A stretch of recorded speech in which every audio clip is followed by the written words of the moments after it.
surging and deaths now 5 times higher than just a month ago. President Biden is requiring tens of millions more Americans to get vaccinated. They're patient, but our patience is wearing thin. And your refusal has cost all of us. This is not about freedom or personal choice. It's about protecting yourself and those around you. The president is ordering nearly all federal workers and employees of contractors that do business with the federal government get vaccinated within 75 days, eliminating their option to be tested instead of getting shots. Employees who refuse could be punished, even fired. If you want to work with the federal government and do business with us, get vaccinated. While initially reluctant to issue mandates, the president's aggressive new plan requires vaccinations for 17 million healthcare workers at hospitals and other sites that receive Medicare or Medicaid funding. President Biden's now pressuring private companies too, directing the Labor Department to require businesses with 100 or more employees ensure their workers are fully vaccinated or provide a negative test each week, a move the White House estimates will impact 80 million Americans. Companies that do not comply could face fines. The White House anticipating lawsuits. We're going to protect vaccinated workers from unvaccinated co-workers. All of it as approval of the president's handling of the virus has dropped since he expressed confidence about the pandemic 2 months ago.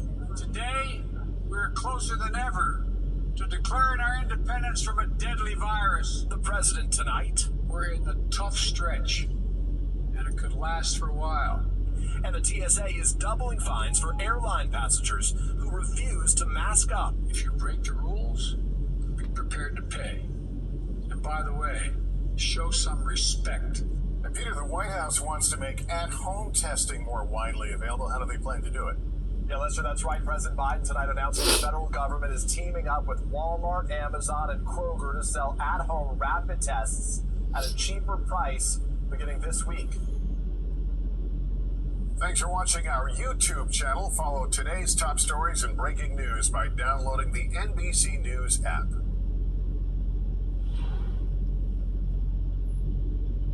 Well, while Americans become more dissatisfied with President Biden, his Secretary of State is now getting ready to testify before Congress about the botched Afghanistan exit and the Americans who are still left behind, stranded. They don't like to use that word, but we know it's true. This after the president defended the withdrawal at a 9/11 memorial that critics are calling insensitive and insulting. Here are some of those comments. Can I kind of come back? Yeah, but guess what? It's already back other places. What's the strategy? Every place where Al-Qaeda is, we're going to invade and have troops stay there? Come on. Felt like he was whispering again. Maybe it was the mask. While Americans are still stranded in Afghanistan, I'll say it again, the president was out golfing, leading critics to go after him for all of that. We still have NATO allies with people left behind. The promise was, at the very beginning of this, no Americans left behind. It was a blatant lie. Mark Jones. Well, the Biden administration is the crisis administration. Let's be clear. It is the border, it is crime, it is inflation.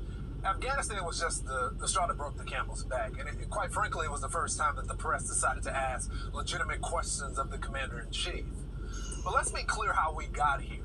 This could have been diverted during the political process on the presidential race, during the presidential campaign. They decided not to ask questions, and the president is just doing simply what he promised to do. Now, we're in crisis because of they didn't ask those questions, but the American people are letting their voices be heard. Now, look, I don't support cursing at the president. I respect the office, but you can't get the commander-in-chief to answer any type of questions. He's not doing town halls. He's not going across the country talking with actual people being impacted by his policies. So what are they supposed to do? Just sit there and take it? Miranda. Well, you're right, and obviously people are not sitting there and taking it. They're expressing their displeasure, and although I'm sure all of us here do not condone crude language, it has become a chant that has ripped across the country, first at college games, then you saw at the Yankees-Mets game on September 11, and Joe Biden is heckled wherever he goes, and obviously has gotten under his skin. That was where he was in Shanksville, Pennsylvania, trying to, in a very inappropriate place, in a very inappropriate day, to justify yet again his botched Afghanistan withdrawal. He's still playing this straw man as if, you know, most people in America wanted to get out of Afghanistan. They just didn't want to do it this way, leaving all our weapons, leaving Americans behind. So he should know that. I think the dawning realization that is so horrifying for a lot of people is that Joe Biden is actually in control of the White House. People are obeying his orders, even though he has a history of terrible judgment, and you know, his cognitive abilities are certainly not what they were, not that they were ever very good anyway. So there are no grown-ups in the administration. It's just we are all in a runaway train, and there's one guy at the wheel, and that is Joe Biden. It's pretty scary. Well, I know that comments will be made about that. So, Miranda, you and I both said it on the air before. We're not doctors on that cognitive point, but what you're talking about is the gaffes and everything else, and the world can see that for themselves and make their own judgment. You know, Kaylee, I thought that this was where the president wanted to toggle to the vaccines. We didn't know what he was going to say. We got some embargoed comments like we always do, but we didn't have specificity that sometimes, like former presidents, have given us. So when he made his announcement about a vaccine mandate, it was not the kind of toggle, nimble nature, get to this next topic away from Afghanistan that they may have hoped for in the White House press comms office. Yeah, that's right. Nimble and Joe Biden probably never belong in the same sentence together because he just simply is not that. You're exactly right, though. An adept press shop would say, let's move on to this issue. Let's change the talking points. Let's not pull us back by making those really wrong-headed comments, you know, at Shanksville, as President Biden did.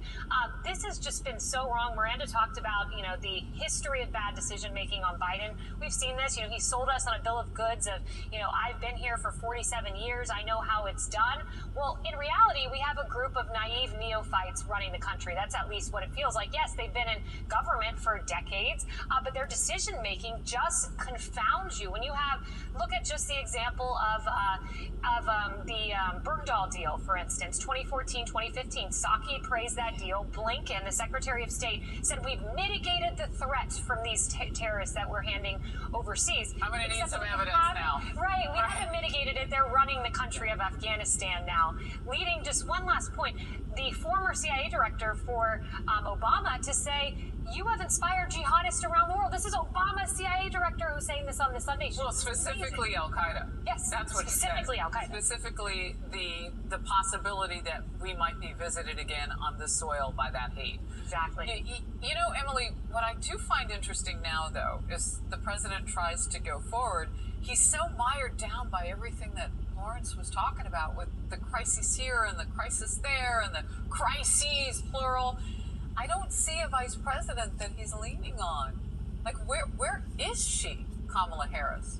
Such a great point. We know that she's missing in action, absolutely, and we know that between the both of them, every time they open their mouth, they make the situation worse. We also know that when they decide to act, they make the situation worse. And yeah, we see him trying to pivot, trying to divert, holding press conferences on COVID when the All America is talking about all we want to know about is the stranded Americans left behind in Afghanistan and the accountability for the 13 service members who died.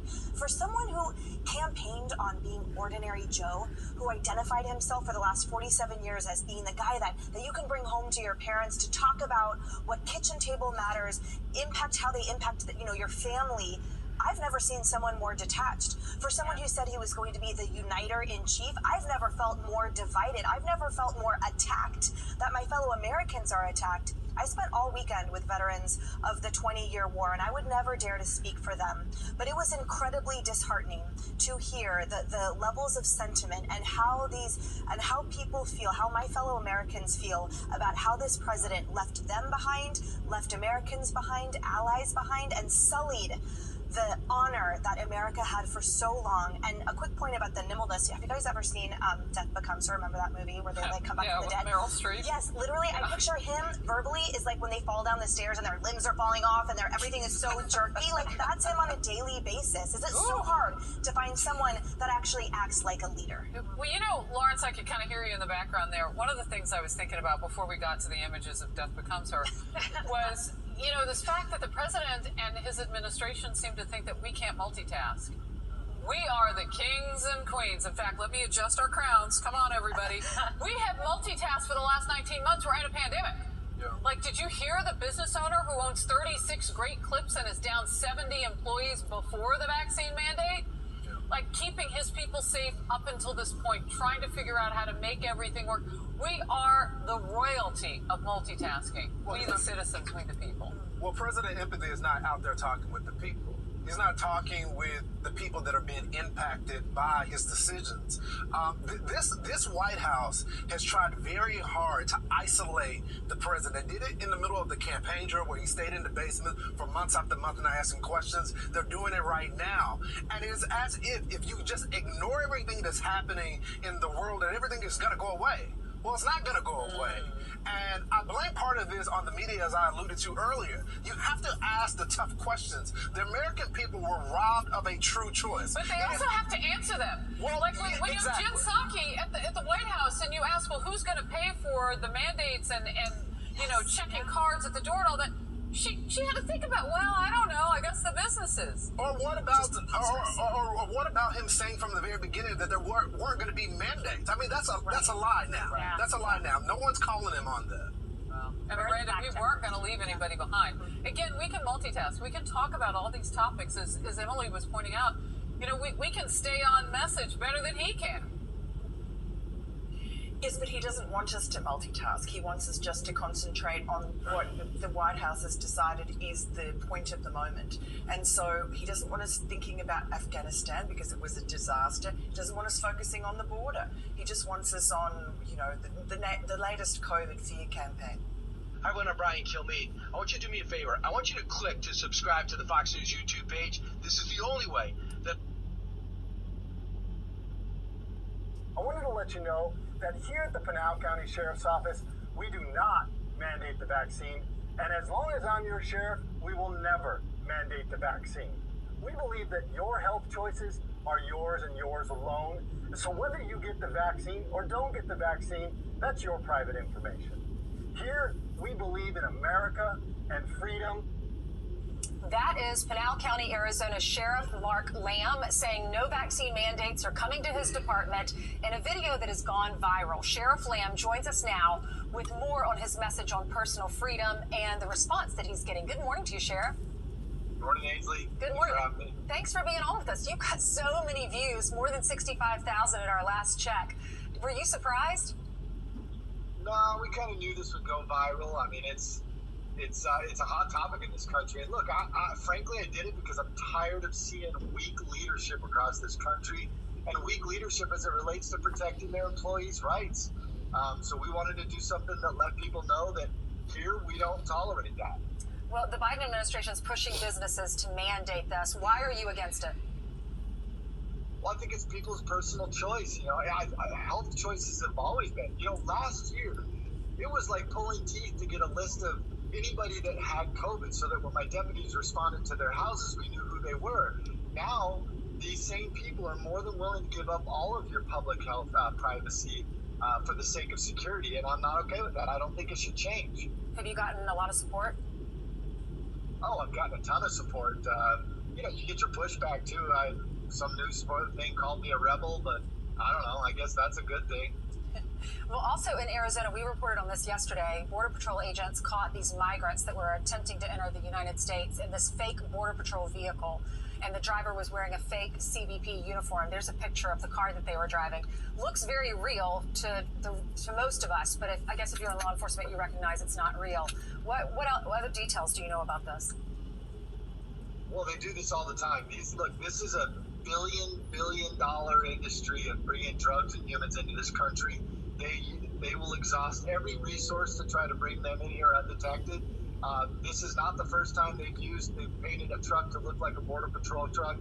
This is why, as sheriffs, we're standing together because the federal government's not doing it. We're standing together under Protect America Now to protect America from bad things, bad policies, to protect the people's constitutional rights. And hopefully your listeners will check it out at protectamericanow.com and come support us. Sheriff Lamb, thank you so much for being on with us. Thank you, Ainsley. I appreciate it. You're welcome. Thank you for your service. God bless you out there. God bless you too. Thank you. Hi, everyone. I'm Brian Kilmeade. I want you to do me a favor. I want you to click to subscribe to the Fox News YouTube page. With the Delta variant circulating and cases rising, the pressure is on to vaccinate. And the list of companies choosing to mandate vaccines for staff seems to be growing every day, raising concerns and questions about workers' rights. Employment lawyer Lior Samfiru joins us now for another segment of Work, What's Next? Good morning, Lior. Thanks for joining us. Good morning, Candace. So we have the MLSC, the TTC, and even some banks, just to name a few, coming out with vaccine mandates. Some would say even ultimatums for staff. It kind of feels like we're in uncharted waters here when it comes to vaccine mandating in the workplace, and with these workplaces figuring things out as they go. Are you concerned by all of this? Well, I think a lot of these employers that are doing this, you mentioned just a few, are under the assumption that this is legal, that this is something that they can do. But there are some significant concerns with the legality of imposing vaccines. In most cases, for private enterprises, it's still not legal. It could be a human rights violation to impose a vaccine. And a lot of these employers are potentially doing it simply thinking, well, we're going to do it regardless of the legal liability. But there is that liability. Another liability that these employers will have is if they do let employees go because they did not get vaccinated, they'll have to pay them severance, potentially as much as 2 years' pay. And I don't think that's something these businesses are taking into account and consideration. So it's not as simple as simply saying, we've decided to vaccinate everyone and you have to be vaccinated in order to work here. So the TTC union, representing about 12,000 of TTC staff, was pretty swift in coming out and saying that they would fight these mandates, requiring vaccines, rather. Do they have a leg to stand on? Is this something unions can fight and win? I do believe that they can, and I think that the likelihood of succeeding is actually quite good. It is potentially a human rights violation to require a medical procedure and also to distinguish as between people with COVID and without COVID. So I think the union may well be successful, and potentially private individuals, non-unionized individuals, will choose to challenge the mandatory vaccine policy that their employer imposes, may be successful at the Human Rights Tribunal or in the courts in challenging those policies. And again, a lot of employers are doing it despite that risk, thinking that perhaps this is for the better public good, but it does come with significant legal liability. Okay, so the province has also come out with a mandate around vaccines. Does their policy actually change anything? In other words, can staff be fired if they choose not to get vaccinated? So the province called this a mandatory vaccine policy, but what's important to remember is that it's not a mandatory vaccine, it's a mandatory policy. In other words, employers are required to have a policy about vaccines, but they still cannot choose to implement vaccines as mandatory or else. The only thing the province is requiring employers to do is if you're not going to have employees that are vaccinated, they have to undergo regular tests. So that does not allow employers to implement mandatory vaccine policies, to have vaccines as a across-the-board requirement, and that liability still exists. It would have been very easy for the provincial government to say, you have to have vaccines in certain industries or else you cannot have employees. They've chosen not to do that, and as of right now, employers in public sector, employers in the healthcare sector or in other sectors still cannot unilaterally choose to impose vaccines. And finally, you've also been getting questions from clients over work performance issues. So can an employer terminate for cause due to performance issues? Keep in mind that a termination for cause means you're let go without any compensation, and that is considered the capital punishment of the employment relationship. It's reserved for the worst offenders. So the fact that you may have done something wrong or even a few things wrong does not mean you can be let go for cause without compensation. Only if you've done something terrible, and usually if the employer has warned you in advance, can then you be terminated for cause. Otherwise, that's a wrongful dismissal. Can then you be terminated for cause, otherwise that's a wrongful dismissal. Okay, lots of insight as always. Thank you again. That is Lior Samfiru, employment lawyer. With the Delta variant circulating and Shalom. Want to start off by giving all praise, glory, honor due unto Yahweh, Bahashem, Yahweh Shah, Bahashem, Rakal Kodash. Double honors to the apostles and elders of Great Millstone. Enough respect to the brothers teaching and preaching the truth all over the globe worldwide. And I know you're probably looking at, I did something a little different. Just went ahead and played a couple videos first, and then did commentary afterwards. Basically the title of this lesson is pretty much America is through. Something along those lines. As you see in the videos, I believe about 3 or 4 videos, you see how divided America really is. You see that they pretty much want to force you to take, the vaccine. And you see they talked about Afghanistan, and you see they talking about how they're going to basically come down with mandates on those who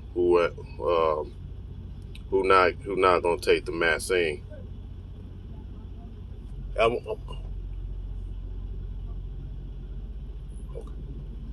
That's like it.